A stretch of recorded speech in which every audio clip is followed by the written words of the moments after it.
Jai Nitya Lila Pravishtom Vishnupada Paramahansa Parivrajacharya Ashtotra Shadashri Srimad Bhakti Siddhant Saraswati Thakur Srila Prabhupada Ki Jai Nitya Lila Pravishtom Vishnupada Srila Gaur Kishore Das Babaji Maharaj Ki Jai Nitya Lila Pravishtom Vishnupada Srila Satchidananda Bhakti Vinod Thakur Ki Jai Nitya Lila Pravishtom Vishnupada Srila Jagannath Das Babaji Maharaj Ki Jai Shri Gauriya Vaishnav Guru Varga Ki Jai Bhakti Devi Ki Jai Tulsi Devi Ki Jai Namacharya Srila Haridas Thakur Ki Jai Anantakoti Vaishnav Vrinda Ki Jai Prem Se Kaho Shri Krishna Chaitanya Prabhu Nityananda Shri Advaita Gadadhara Shri Vasadi Gaura Bhakta Vrinda Ki Jai Nitai Gaura Premanande Hari Hari Bol all their assembled devotees Hare Krishna all their assembled devotees Hare Krishna all their assembled devotees Hare Krishna all their Shri Guru and Shri Gauranga all their Srila Prabhupada Ki Jai Namo Vishnu Padaya Krishna Pashtaya Bhutale Shrimati Radha Govinda Goswami Namane Namaste Prabhupada.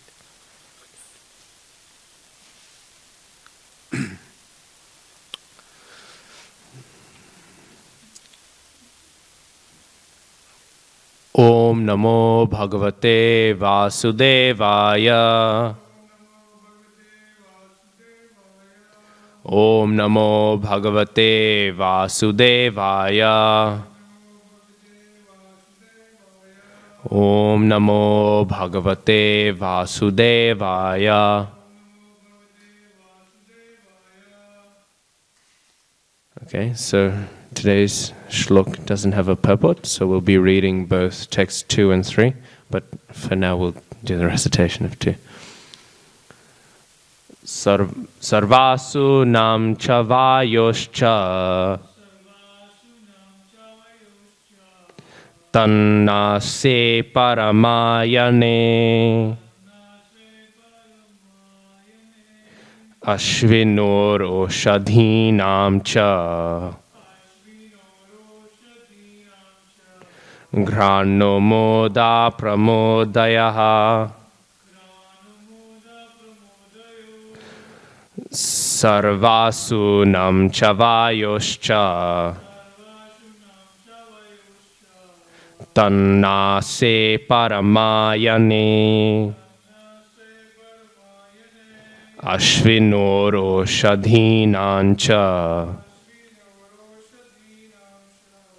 Grano moda pramodayoho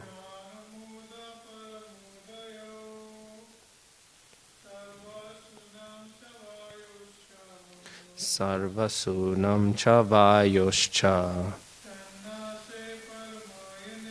Tanna se paramayane Ashvinoro shadhinam cha Granamoda pramodayo. Sarva, all. Asunam, different kinds of life air. Cha, and. Vayoho, of the air. Cha, also. Tat, his. Nase, in the nose. Parama ayane, in the transcendental generating center. Ashvinoho, of the Ashvini Kumara demigods. Oshadhinam, of all medicinal herbs. Cha, also. Grana, his smelling power. Moda, pleasure. Pramodayoho, specific sport.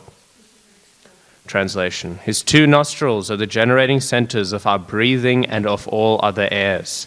His smelling powers generate the Ashwini Kumara demigods and all kind of medicinal herbs, and his breathing energies produce different kinds of fragrance. So now we'll read text 3 quickly, and then we'll begin the Srimad Bhagavatam class. Rupanam tejasam chakshur Rupanam tejasam chakshur Diva suryasya chakshini Karnau disham chatirthanam Shrotram Akasha Shabdayoho Rupanam, for all kinds of forms. Tejasam, of all that is illuminating. Chakshuhu, the eyes. Divaha, that which glitters.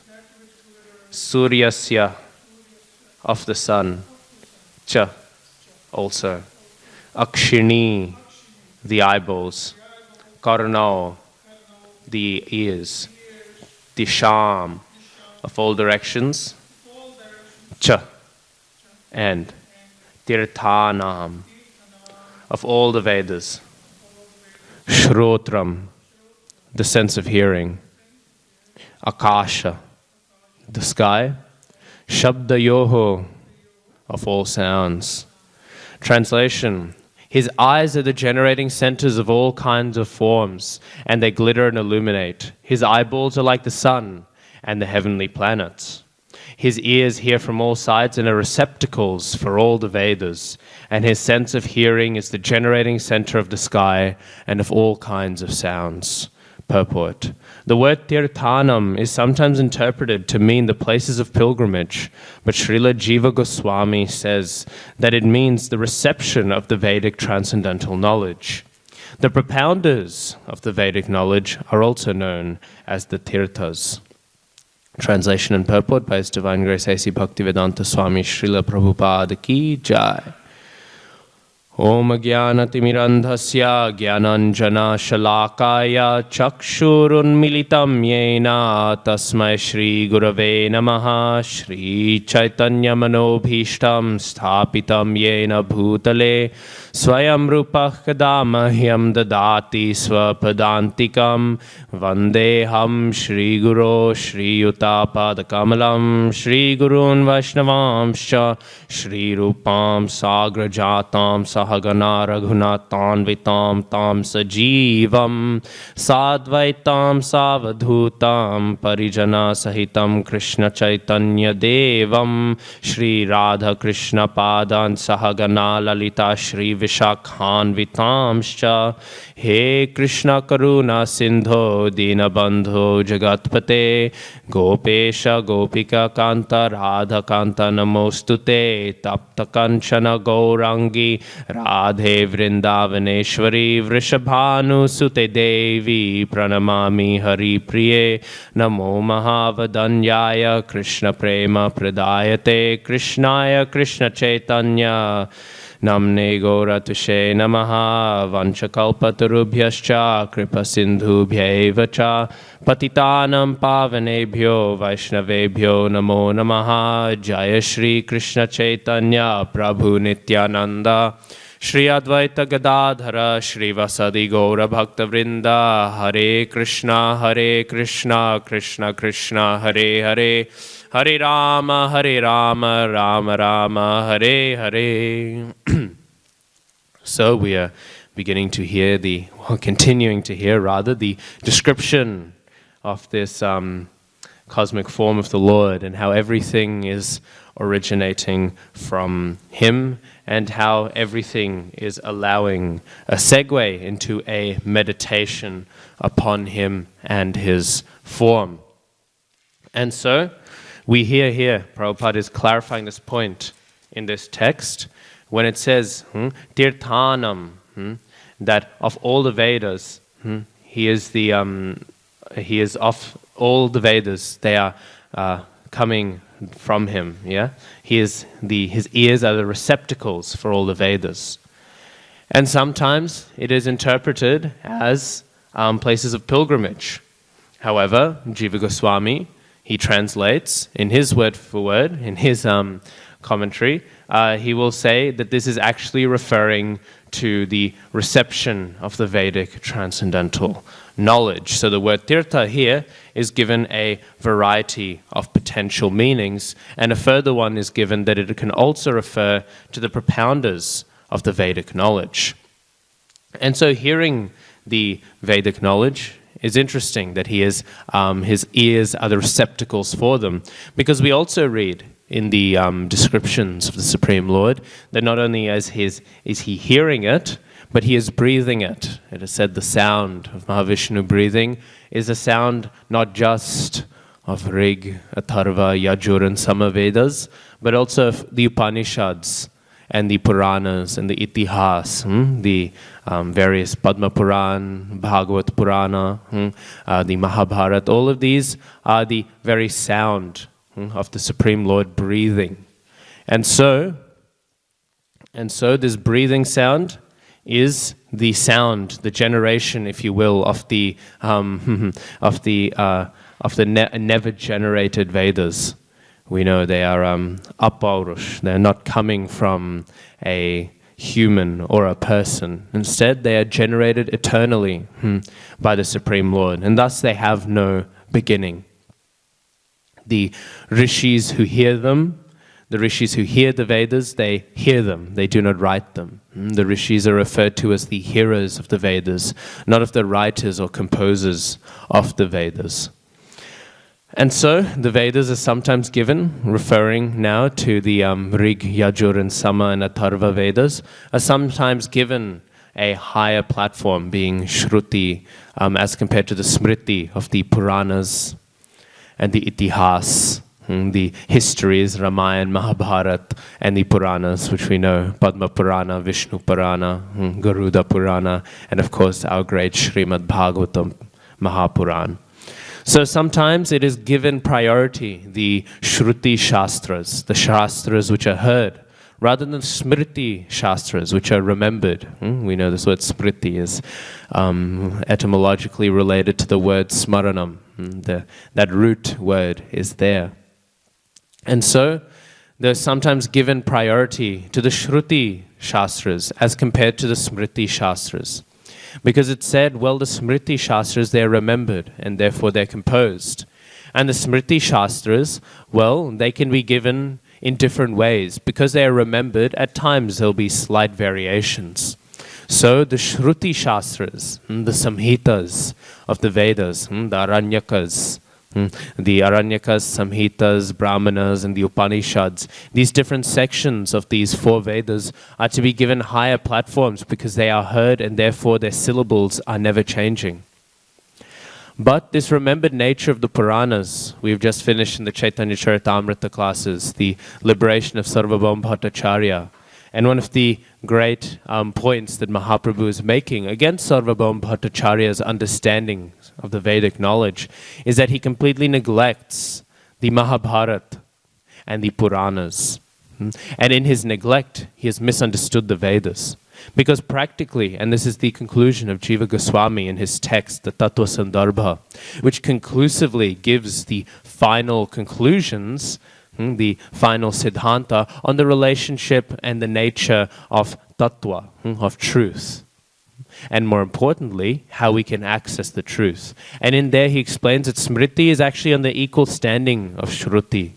And furthermore, Mahaprabhu makes the point that one can never understand the Shruti properly, especially in this Kali Yuga when our intelligence is so deluded and so degraded, without accessing and receiving the mercy of the Smriti Shastras.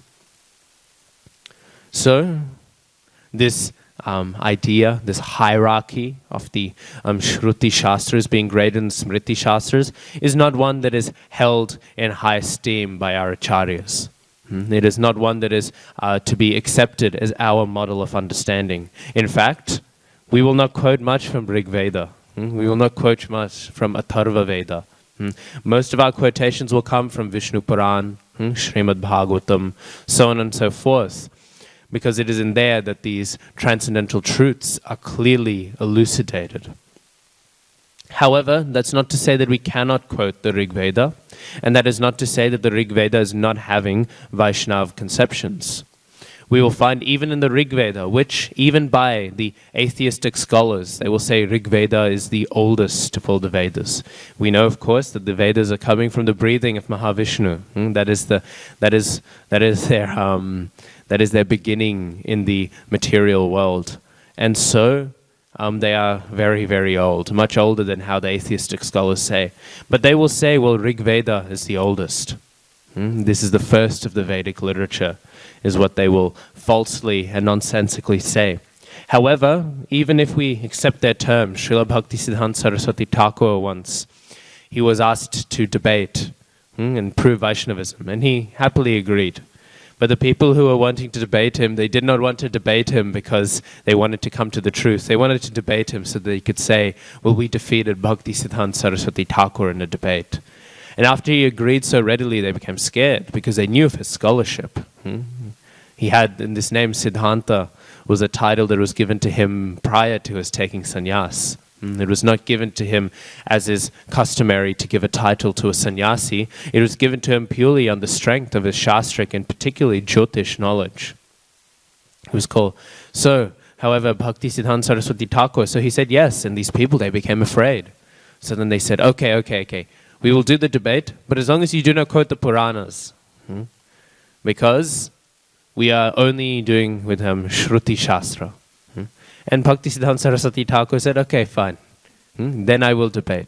And still they were afraid. They thought, well, he's still accepting. He must have a trick up his sleeve. And then they said, well, off the Shastras, off the Shruti Shastras, we will only debate with the Upanishads. I was thinking, the Upanishads are very philosophical. Maybe we can prove some impersonalist conceptions there. And Bhaktisiddhanta Saraswati Thakur very happily said, okay, we will debate from the Upanishads then. And then they became afraid. And they said, well, then we will only debate from Ishopanishad. Thinking, okay, now we will have it. We will talk about how, he goes very fast, even though he does not have legs. We will quote texts like this, that he is having no body. That is how they would have read the Sanskrit. And so we will quote ideas like this, very easy. We will win. We will explain the impersonalist conclusion. And Srila Bhaktisiddhanta Saraswati Thakur, he said, okay, I will debate. And then they were thinking, what if we make this more and more absurd, more and more narrow? At one point he will say he will not debate. And then we can say Bhaktisiddhanta Saraswati Thakur, maybe we didn't defeat him in a debate, but Srila Bhaktisiddhanta Saraswati Thakur, at least he said no to debating us, because we are such great scholars. And they said, okay, only the first text of Ishopanishad. Only on this grounds we will debate. And Srila Bhaktisiddhanta Saraswati Thakur said, okay. And then because of this, they said, no, we will not debate him. Because they knew they would lose. So better that they do not engage in the debate than have the egg on their face. So, even though it is the most relishable for Vaishnavas to speak on Srimad Bhagavatam, all the Shastra is still nevertheless Shastra. And in order to play sometimes the game of the bogus personalities who are trying to propound their nonsense, it can be appropriate to address them on their playing field. And so even for the atheistic scholars who say Rig Veda is the oldest, even in the Rig Veda, there is strong elements of Vaishnavism. We know, I have a few texts from the Rig Veda. The first one is Om Tad Vishno Paramam Padam Sada Pashyanti Surayaha, which says that Vishnu occupies the supreme position. All other demigods and beings look always to his feet. This is in Rig Veda. This is very clearly saying he is Paramam Padam, he is occupying the highest of places, this Vishnu. And here we can find in the Rig Veda itself, which is in order to please those followers of the Vedic version who say that Shruti Shastra is higher than Smriti Shastra, and in order to please those atheistic scholars who will say Vaishnavism came later, but the Rig Veda is oldest, here we can see the Vaishnava conception. Furthermore, Vishwanath Chakravarti Thakur, in his purport, in his commentary on Srimad Bhagavatam, 10th canto, chapter 16, text 61, he quotes the Rig Veda, and he quotes a very interesting text which says, Yamuna hraddehi so yato yo narayan navahanaha yaddika likadautasya yaddika kilakad bhayam janma bhumi paritrato virvisho yattika likaha. So this text is from the Rig Veda itself. So forget about speaking of Vishnu, which we can find some mention of. Here this text itself says that he visited the lake within the Yamuna river, the carrier of Garuda, the carrier of Narayan, who is Garuda. Fear not Kaliya's fangs, fear not Kaliya's poison. For he who protects his birthplace has made Kaliya harmless. This is a very clear mention of Krishna, the Supreme Svayam Bhagavan, the origin of all the forms of the Supreme Personality of Godhead. And here he is. So not only is Vaishnavism, Vishnu Bhakti, found in the Rig Veda, but devotion, the conceptions of Krishna himself, he is found in this text. But then one may ask, and one may wonder, why? Why, if this is mentioned here, are the followers of the Rig Veda, why is this described as karma khanda, as the ritualistic elements of the Vedic corpus? And furthermore, why are the followers mainly speaking, those who fixate on this, they're mainly speaking on Indra or various other demigods? Why are they not coming to the platform of Vaishnav Bhakti? And in one sense they are. Of course, the followers of the Vedas do become Vaishnavas. In fact, there are some non-Vedantic Vaishnavas who do not follow the Upanishadic conclusion of the Puranas, but they hold to the viewpoint of Mimamsa. But they still hold that Vishnu is the Supreme Personality of Godhead. They're an interesting and small community. The majority of Vaishnavas are Vedantic, meaning that they hold to the Upanishads as the Vedanta, the final conclusion of the knowledge of the Vedas. However, there are some that hold to these ritualistic ceremonies as being the highest conception. However, they still are, in a great sense, Vaishnava, because they are holding that Vishnu is the Supreme Personality of Godhead, and they're holding very personalistic interpretations of the Shastra. But the reason why it's not in your face, first and foremost, that Vishnu, Krishna, is the Supreme Personality, is because, yes, it is the Karma Khanda. And therefore it is speaking mainly within the domain of Indra and the demigods and how to please them. Interestingly enough, even though these references are there, the majority of references to Vishnu, of which there are many in the Rig Veda, are referring mainly to Vamana Dev. Vamana is given the prioritized position in the Rig Veda. Often it will speak worshipping that Vishnu who conquers the whole universe in 3 steps. And he who has taken 3 steps, Trivikrama, he is the one who is so worshipable. He who can cover the whole universe just by stepping 1, 2, 3 times. He is the one given a great position.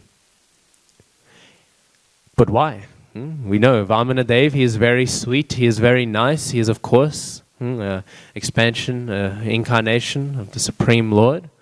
But why is he given such a first and foremost position that even Vishnu and Krishna is not given? And again, this ties in. The Rig Veda is mainly speaking of Karma Khanda. And Karma Khanda, mainly the goal is you get to the heavenly planets. And who is the king of the heavenly planets? Is Indra. And who is Vamana Dev? He is the relative, the brother of Indra. This is how the Supreme Personality of Godhead has taken birth. So in order to have his relation, because he has his relationship to Indra, this is why this personality is glorified. Again, the Vedas are constantly, we know the Puranas, they come in the mode of goodness, the mode of passion, the mode of ignorance, in order that no one can be free from the mercy of the Vedic literature. The Vedic literature speaks in ways that it can slowly entice everyone, no matter where one is, in order to bring them to the platform of devotional service to the Supreme Lord Vishnu. So, if this is the goal, then in order to give a form of the Lord that is able for those who are devoted to Indra and the other demigods, in order to reach birth in the heavenly planets, in order to do this, in order to bring them in, the form of the Supreme Lord, which is most closely related to the demigods, meaning Vamana Dev, that is the form that is mainly glorified. It is some mercy. It is a way to connect these people who are consumed in the notions of attaining the heavenly planets, to connect them maybe to something a little higher, a little beyond the scope of samsara, and a little thing beyond the scope of liberation. On the other hand, in one sense, all the Vedas are only speaking of Krishna.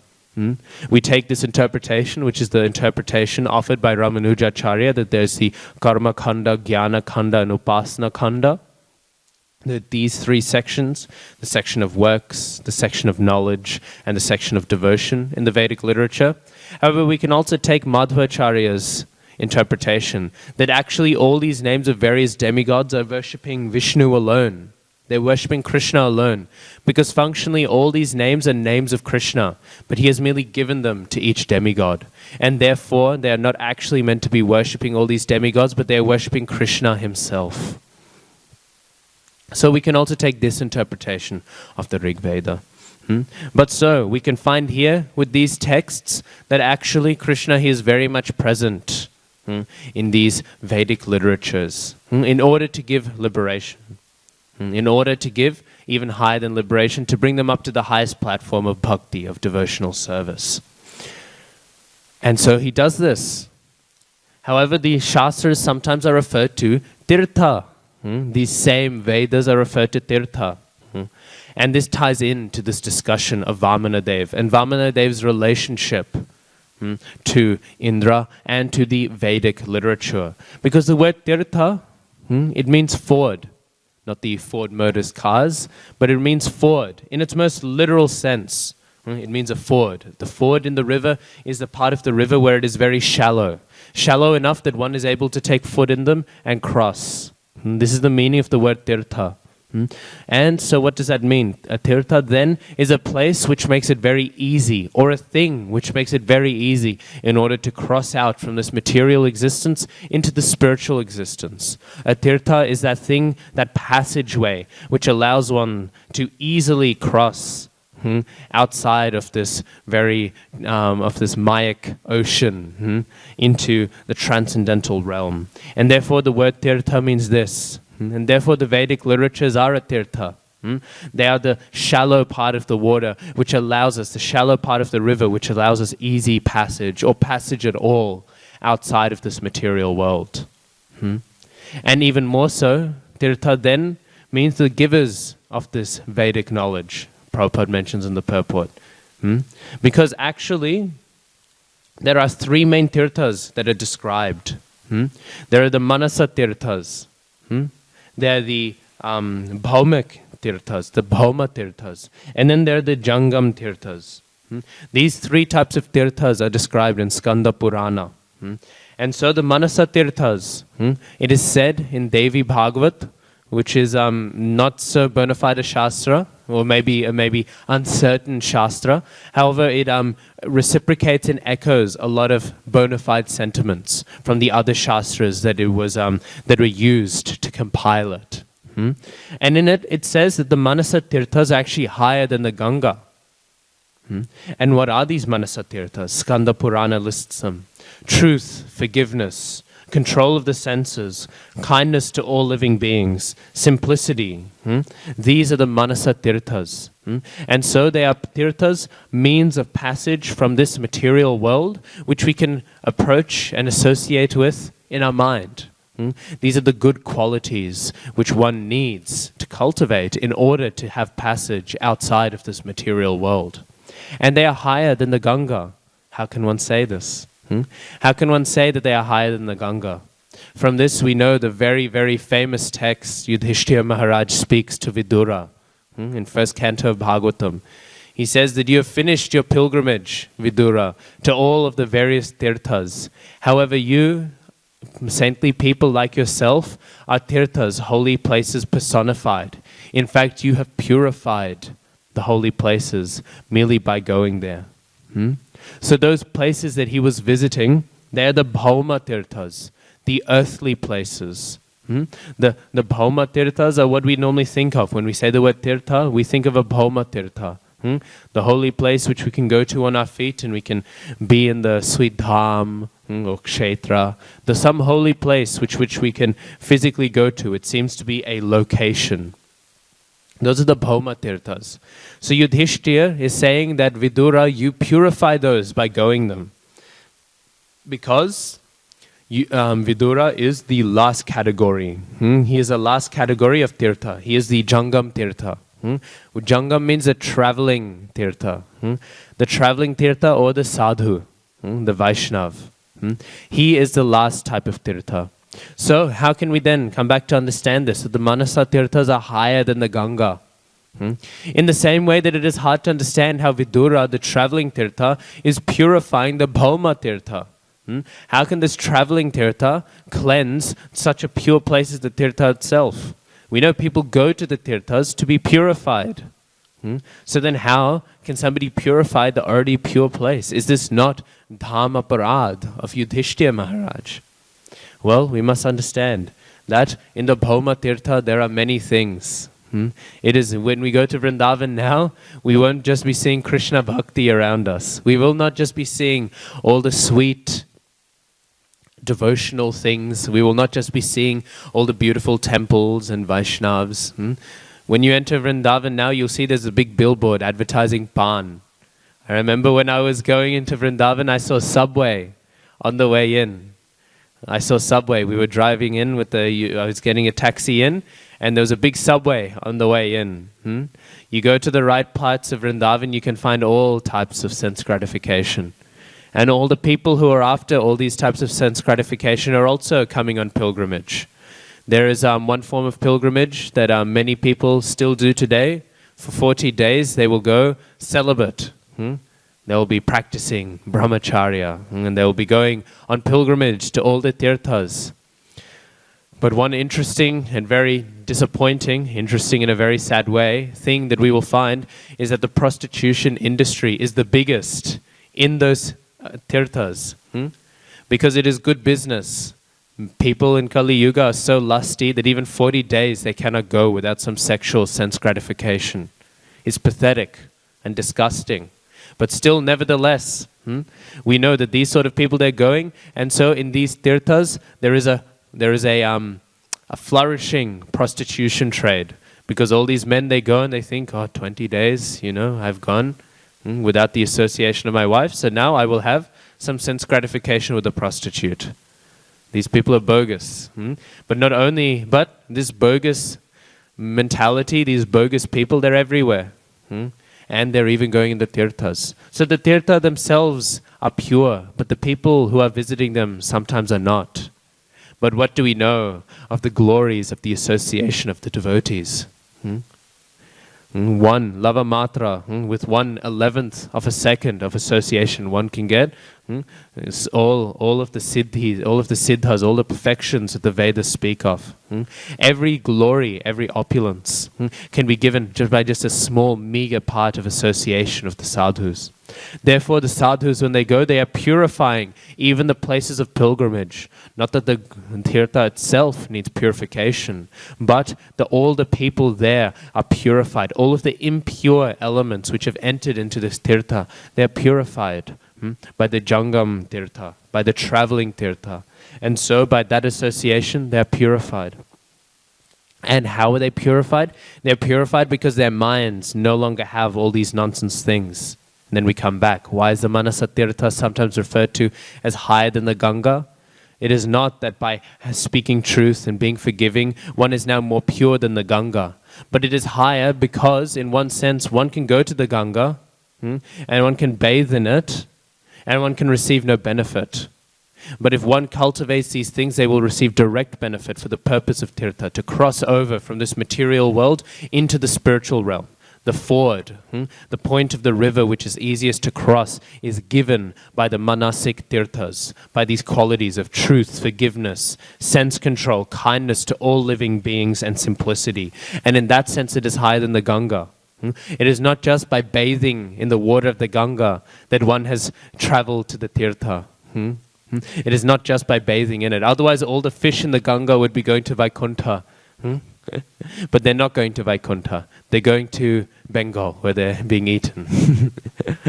And so they're not going to these destinations. Otherwise, if washing oneself bodily in the Ganga was enough, then so much of Bharatvarsh, so much of India would be liberated, would be going to the highest destination. But they're not.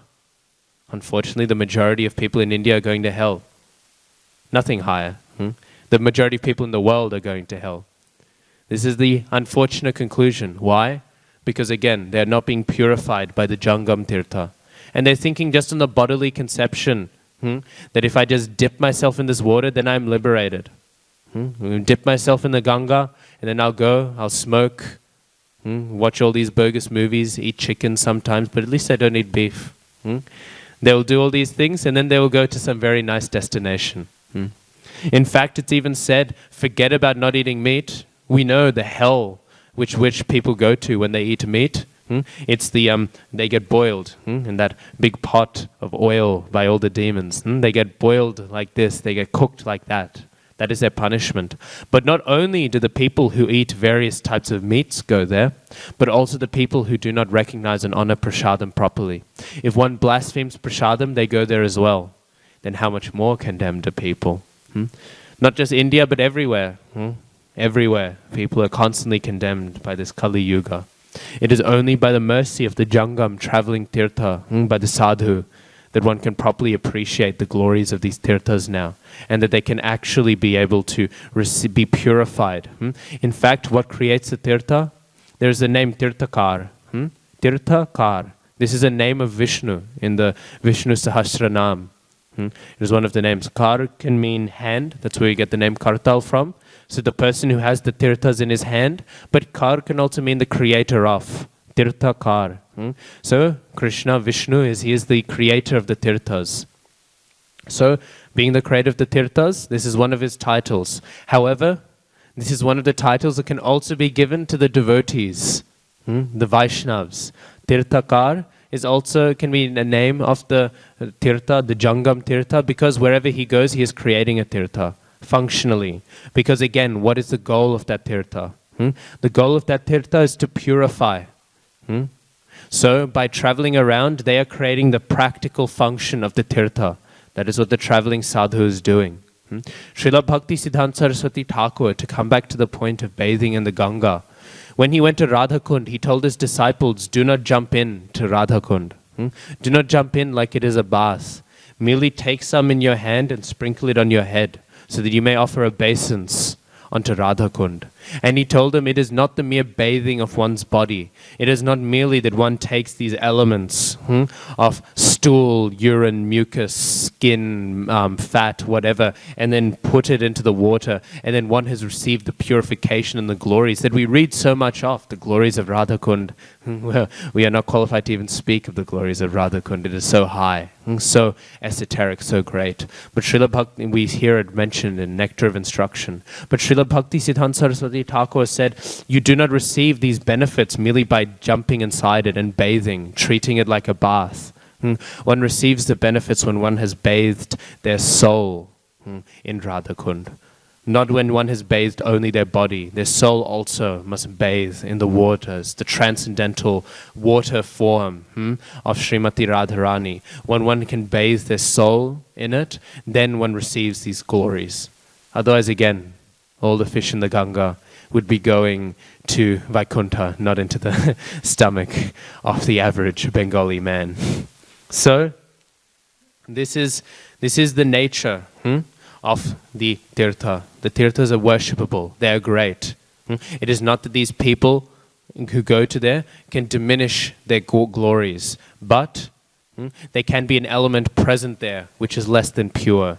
And the Jangam tirtha, the sadhu comes to cut, to destroy away all of these false ideas. It is not that the sadhu goes to tell jokes and to be happy and clappy and make everyone feel good about themselves. Tamal Krishna Goswami was once visiting a temple that was struggling. And the temple was very much struggling to keep its, to keep financially, to keep devotees. It was just not a very successful temple.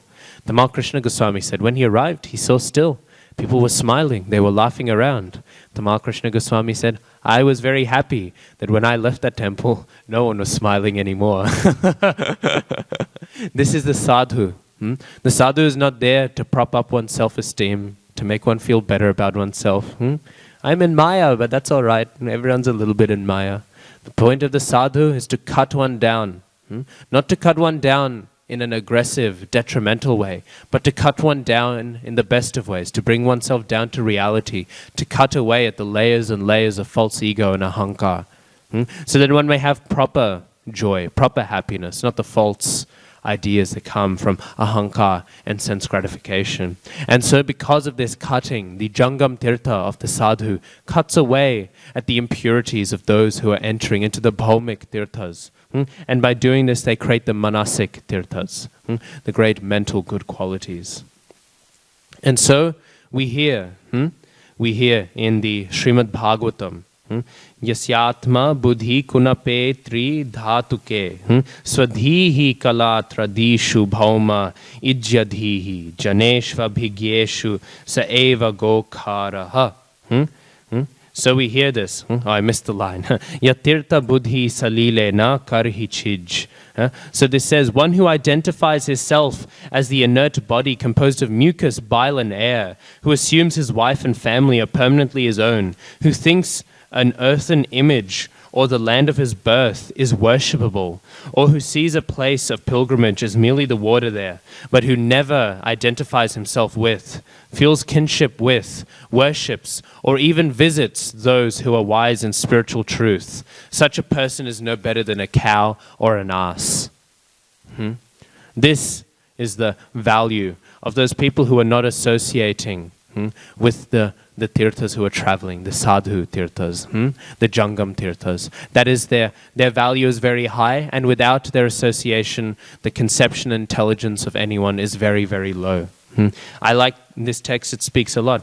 One who considers the land of his birth to be worshipable. Today we see lots of nationalism. Lots of people are thinking. I remember one day I was hearing somebody saying, India is the greatest place in the world, and therefore because I've taken birth in India, I do not need initiation because I've taken birth in this land of India. This is the most, but what is Bhagavatam saying? This person is less intelligent than a cow or an ass. If one considers the soil of which they are born in to be worshipable, what is this nonsense? Same in Australia, same in every other country. Every country, if one is nationalistic, they're very bogus. Patriotism is seen as such a good quality, but this is not Vedic, and it is not spiritual. Patriotism, forget about being seen as neutral. Sometimes people say, well, patriotism, it's in that mundane platform, neither good nor bad, It's something that can be there, something that can't be there. But actually, no, it is a negative quality. To be patriotic shows that one is the biggest idiot. One is the biggest fool if one is having patriotism. If one is having pride and in their nation thinking it to be some worshipable tract of land, just because it is the place of their birth, then what is Bhagavatam saying? They are no more intelligent, they are no better than a cow or an ass. This is the intelligence of a person like this. And furthermore, one who sees a place of pilgrimage as merely the water, as Srila Bhakti Siddhanta Saraswati Thakur said, who sees Radhakund as merely another place to take bath in, but maybe with some extra benefit, but does not identify himself with, feel kinship with, worship, or even visit the sadhus, those who are wise in spiritual truth, he also is condemnable. And we know we cannot even enter the Bhaumik Tirtha without the mercy of the Jangam Tirthas, of those sadhus who are traveling. Without their mercy, we cannot even enter into this earthly tract of land. This unearthly, tract of land, this transcendental embassy. The earthly Tirtha is so worshipable, so high, but how can we enter into it without the mercy of the devotee? We know the road leading into Vrindavan, what is it called? Bhaktivedanta Marg. This is the road when we enter into to get access in. One rides upon that road. Why? Because that road is the means by which one can have access to Sri Vrindavan Dham, to have Tirtha. The Jangam Tirtha, the person Tirtha, gives access to the Bhauma Tirtha. We know Srila Bhakti Siddhanta Saraswati Thakur in Navadvip was once doing parikrama, and he was walking around with all his sannyas disciples. And he was walking around and there was this dead dog on the side of the road. And they instantly all began to close their nose. We know sometimes if anyone has smelt the decaying carcass of a body is not the most pleasant of smells. And so they were closing their nose and they were thinking, they were trying to avoid it. They started speeding up the way that they were walking, trying to avoid this wretched stench. However, Srila Bhakti Siddhanta Saraswati Thakur, he looked at them and he said, we are in Navadvip Dham. You have no idea of the truth. All that you can see is the dead body of the dog. All that you can smell is the decomposition of this carcass. In reality, what you should be seeing is that Sri Krishna Chaitanya Mahaprabhu is dancing here with us. What you should be hearing is his constant kirtan, his constant sankirtan pastimes, his constant prema sankirtan pastimes are happening here. How can we enter into these things? These are the nature, this is the nature of the dham, this is the nature of the tirtha. But again, without the mercy, without the clarification of the jangam tirtha, of the traveling tirtha, that's what it literally means, the moving tirtha. Without the mercy of this moving tirtha, we cannot enter, we cannot properly access the mercy of the bhauma tirtha, that tract of land. And therefore, again, this is the glory. The greatest of all the tirthas are the Vaishnavas. Many people will say, I want to, I'll go to Vrindavan Dham, I'll go there for spiritual progress. And that is good. One will get spiritual progress. It's the holy Dham. We cannot say that they can't. But just as much progress, and in one sense a greater amount of progress, one will get if one associates with the Vaishnav. The sadhus are the greatest of all the tirthas. And therefore, Prabhupada has mentioned in that purport that the tirthanam can also refer to those who are giving the Vedic knowledge, those who are giving the Vedic understanding. We know. And why? It's in the same way that there's a distinction between the person Bhagavad and the book Bhagavad. Srila Prabhupada once told one of his disciples, the person Bhagavad is actually greater than the book Bhagavad. Because the book Bhagavad, when you're doing something wrong, cannot twist your ear and tell you that you are incorrect. I still remember when I was in Mayapur Dham, 2018. I was there. I was staying there for quite a few months.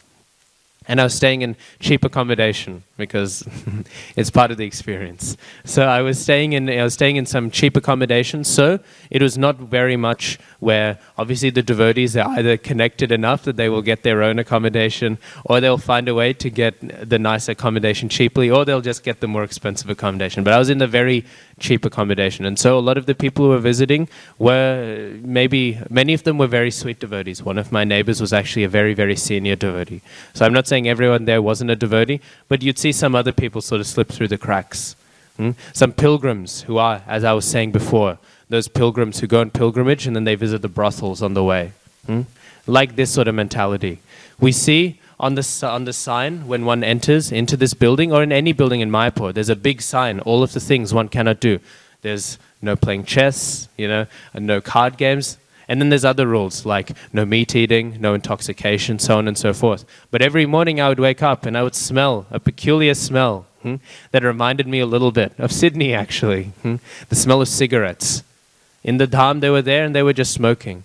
But the tirtha, the bhauma tirtha, it has no way to chastise. It has no way to purify one, to tell them actually what you're doing is incorrect. But the jangam tirtha, the traveling tirtha, the sadhu, he can go up to them and tell them how bogus their behavior is. And in this sense, that mercy is more applicable. That is not, again, to denigrate the bhauma tirtha, but to show the glorifications of the highest tirtha, the sadhus. Because they will go and they will give, again, the mercy of the tirtha, the ability to cross from the material to the spiritual world, and they will give it how? By twisting the ear, in Srila Prabhupada's language, of those people. And therefore, that practical function of the tirtha is achieved. So, like this, we should understand the Vaishnav, the sadhu, is the highest tirtha. Krishna is, in one sense, a tirtha as well, we know. Bhajahure mana Shri Nandanandana abhaya charanara vindure. We know that the lotus feet of Krishna, these are the means by which one can be transported from this world, outside of this world of suffering, this world of samsara. It is Krishna who is a tirtha in that sense, and Krishna is a tirtha. It is at his lotus feet that one can be transported out. Again, his lotus feet are the ford, the shallow part of the river which can take one from one point to the other. However, how do we reach those lotus feet? We reach that through the mercy of Mahaprabhu. But then how do we reach the mercy of Mahaprabhu? We receive the mercy of Mahaprabhu through the association of his devotees. But then, and who of his devotees understands most clearly, most dearly the heart of Mahaprabhu? It is Rupa Goswami. But how then do we reach Rupa Goswami? The parampara goes on and on and on, link and link and link after link. And progressively, not only does the transcendental knowledge come down link and link after link after link, but we ourselves get transported up link after link after link. We get transported up. It's said sometimes especially by the followers of Ramanujacharya, that there are two types of gurus. There is the instrumental guru and there is the delivering guru. The instrumental guru takes his disciple and places him at the lotus feet of the delivering guru. And the delivering guru takes that person and brings him to the lotus feet of Krishna. And in our sampradaya, it is considered that Rupa Goswami is the delivering guru. It is, and all the other acharyas, although they also are delivering directly, but it is practically considered they're bringing, because we are the Rupanuga Parampara. So we are carrying forth that mood of Rupa Goswami, and so there's the carrying forth of his mercy, and there's also the carrying up of the disciple. That he is taking this disciple and he is putting him up. All the links of the parampara. Because what does the parampara eventually lead to? It leads to Krishna. That is not saying we jump over each link of the parampara and at one point then we no longer consider ourselves the disciple of our spiritual master. Then now Bhakti Siddhanta is our disciple. But rather, he's our spiritual master. And then we can consider later on that he's our guru. This is bogus idea. But still, it is to be considered that the parampara is the chain by which one can be pulled up to be placed at the lotus feet of the Lord, because it is a chain connecting it all the way back to Krishna. And in this way, again, they are the tirtha. The Guru Parampara, especially the Gauriya Vaishnav Guru Varga, this parampara is the greatest of all tirthas. And then, if the tirtha is that person who can give the ability to cross over, who is giving that ability to cross from material life to spiritual life, if this is the definition of the tirtha, then who is a greater tirtha than Srila Prabhupada? Srila Prabhupada, by his mercy, has allowed so many people to cross over out of this material existence into the spiritual world. All the other tirthas, they are doing this greatly, but Srila Prabhupada is doing this on such a great and grand and global level. And in that sense, the Vaishnavas, they are the highest tirthas.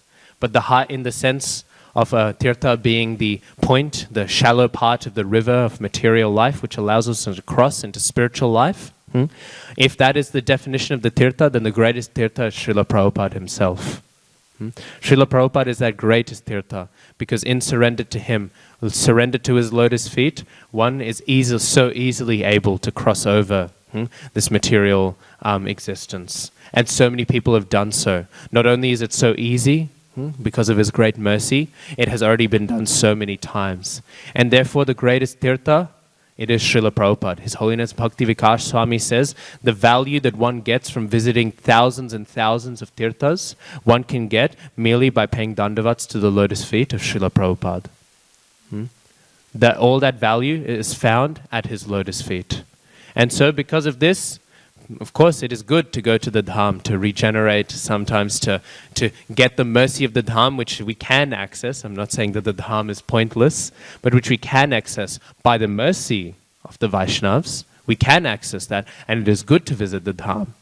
But it is not that one should take the instructions of the Shastras which say one should dwell only in Vrindavan and think that Vrindavan then is only, or the tirthas are only then when we go to that locality. It is said even that when one associates with the books, the literatures of the six Goswamis, then one is already in Vrindavan. So, if one associates with the books then of Srila Prabhupada, who is perfectly representing those six Goswamis, and who himself is the greatest tirtha, then one is getting all they need. All of the benefit that we can possibly get from the tirthas over there in India, and of course in Bangladesh and Nepal as well, and Sri Lanka as well, in the greater Bharat, all of those tirthas one can get by associating with the sadhus here. And by associating with Srila Prabhupada, by his instructions, by his books. So by reading the books of Srila Prabhupada, one can already get the benefit of visiting a tirtha, because they're associated with Srila Prabhupada himself, who's the greatest of all tirthas. And by engaging in service in Srila Prabhupada's mission, by serving the temple, by serving the devotees, and by doing that, ultimately serving Srila Prabhupada, one is associating with the Vani, the instructions of Srila Prabhupada. And if one is associating with the Vani of that tirtha, one is getting access to the mercy of that greatest of tirthas. Therefore, it is not necessary, even though it is very nice to do all these things, to travel, on pilgrimage. the essence of pilgrimage, the essence of all that mercy is received when one serves the Vaishnavas, has association of the Vaishnavas, and associates with the devotees of Srila Prabhupada, and associates with Srila Prabhupada himself through his books and his instructions.